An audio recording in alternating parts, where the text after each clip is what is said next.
Таван бот компани үзүүлж байна.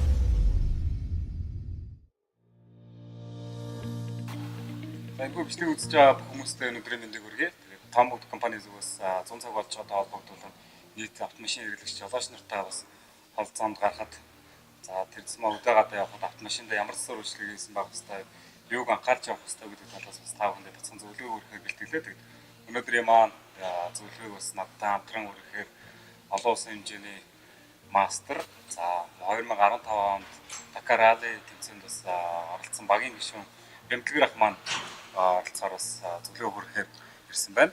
За танд өдрийн мэндийг хүргэе. Баярлалаа. За тэгээд Бэмтлэгэр ахтайгаа яриагаа эхлэхээс өмнө ер нь таны бас одоо юм Dakar Rally тэмцээнд оролцсон талаар ер нь бас түүнийг эхлээд хүмүүс бас сонирхолтой гэж бодлоо. Тэгээд 2015 онд ер нь яг анх яагаад оролцохоор болов? Тэр талаас та бас мэдээлэл өгөөч. За автоспортоор хичээлээд энэ 2009 оноос хойш одоо 9 дэх жилээ болж байна. 2015 онд одоо манай багийн ахлагч буюу олон улсын хэмжээний мастер хамаа маань зуны ралли дээр одоо Нисики ралли гэдэг олон улсын тэмцээн болдог шүү дээ. Энэ маань одоо 27 8 төсөлтэй болж байгаа. Энэ ралли дээр бид санал тавьсан. Хамтдаа цуг одоо явж зураг уншина. Би машинаа барина. Чи зураг уншаад одоо хамтдаа уулзах боломж байна гэсэн санал тавьсан. Тэр саналыг одоо биднээс хувьд бол ралли Dakar ралли гэдэг маань автоспортын хувьд бол одоо мөрөөдлийн төвшөнд асар хол байсан тийм зүйлийг маань санал тавьсан. Одоо маш дуртайгаар хүлээж авсан. Тэгээд тэр тэмцээнд бэлтгэл ажиллагаа 8 сараас эхэлж ороод 14 оны 8 сараас эхэлж ороод 2015 оны 1-р сард Өмнөд Америкт очиж багаараа амжилттай сайн оролцсон да. За тэгээд ер нь яг зөв хүмүүс бол Dakar Rally гэдэг юмыг бол сонссон, ер нь бол зурагтаар үздэг, бичлэгийн чигүүрнээ үздэг. Гэхдээ ер нь яг Dakar Rally гэдэг тэмцээн маань ер нь хэр том тэмцээний. За тэгээд олон улсын төвшөнд ер нь дэлхийн жишгт хэр олон тэмцээн оролцдог, за тамирчид оролцдог тий. Тэгээд ер нь хэр ач холбогдолтой тэмцээн бэ яг одоо автоспорт сонирхчдын хувьд.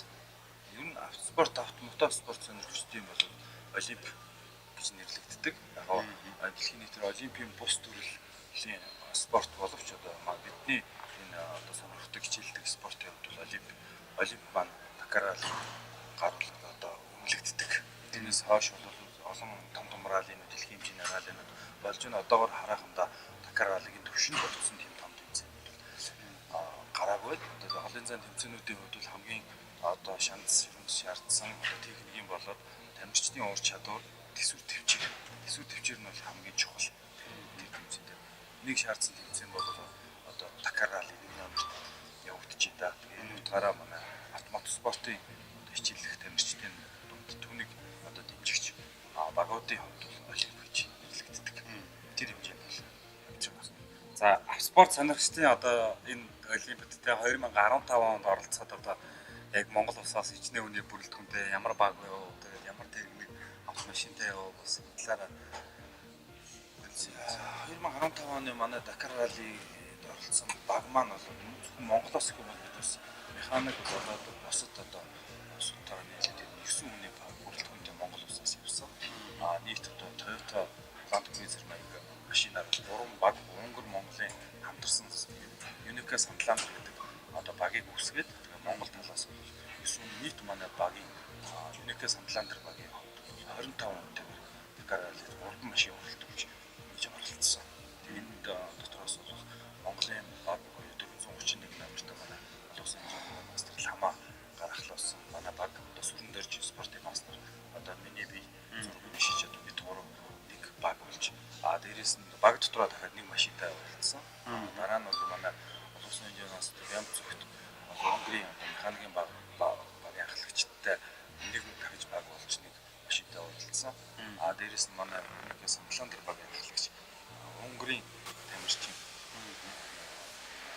Шандер, Себастьян Шандер одоо бас Богнар гэдэг бас бидний туршлагатай зураг уншигч одоо манай спортын мастер жаргал сайхан дамжин байдлын жаргал сайхантай нийлээ бас болоод нийт 3 машинтай гаргалтж нэг машин амжилт үзүүлж Монголд дуусгаж чадсан байна. Манай 431 дугаартай баг маань 2015 Монголтаны амжилттай дуусгаж чадсан.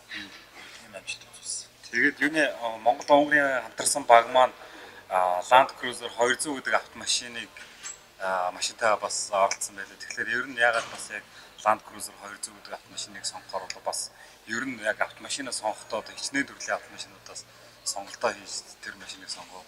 За багийн уралдах машины сонголт бол манай Сандландер багийн анхны сонголт байсан. Энэ бол T2 буюу үйлдвэрийн машиныг одоо уралдааны болгож томглож уралддаг хэлэлт T2 80% нь үйлдвэрийнхаараа байх хэрэгтэй. Түүнээс гадна 80%-ийг бас бусдыг нь өөрчилж уралдах хэрэгтэй гэсэн тийм юутай байдаг. Шаардлагатай байдаг T2 гэдэг үйлдвэрийн машин. Тэгэхэд бол Land Cruiser 200 машин дизель механик тийм машиныг GX машинаар уралдсан. Ийм машинаар уралдах сонголт маань бол энэ Сандландер багийн хувьд байсан. Биднэрт бол манай Монгол улсын хувьд дээрээс нь биднээс хувьд ч гэсэн эдийн засаг мөнгө төгрөгийн хувьд дээрээс нь боломжийн хувьд асар их зардал гардаг учраас нөгөө багаас маань одоо бид бас Монгол ийм багийг дэмжиж автомашинаар биднээс хангаж өгсөн. Тэр хангаж өгсөн машин дээр бид нар одоо хүмүүс тамирчтай бүрдүүлж одоо уралдаж ингэж амжилт гаргасан. За тэгээд ямар ч тач танд Dakar Rally-д бас оролцоход нь амжилт хүсье. Финиш хийгээрэй гэж хүсье. За тэгээд хоёлаа хойш манай сур үйлчлэгээний төврөө ороод за тэгээд ер нь бол одоо хол замд явж байгаа аялал зугаал ханд явж байгаа жолооч нар маань бас ямар машинд ямар засвар үйлчлэгээ хийсэн байх вэ? За Dakar Rally-гийн зам дээр биш юм бол Монголын зам дээр автомашиндаа бас яаж анхаарч явах вэ? За Батасаадыг яаж даван тулах вэ гэдэг талаар бас манай бэмтлэгэр ах маань манай ерөнхий инженер Бямдарчтай хамтран бас таа бүхэнд зөвлөгөө өргөдөг. Тэгээд хэдүүлээ хойш сур үйлчлэгээний төврөө орцгоё.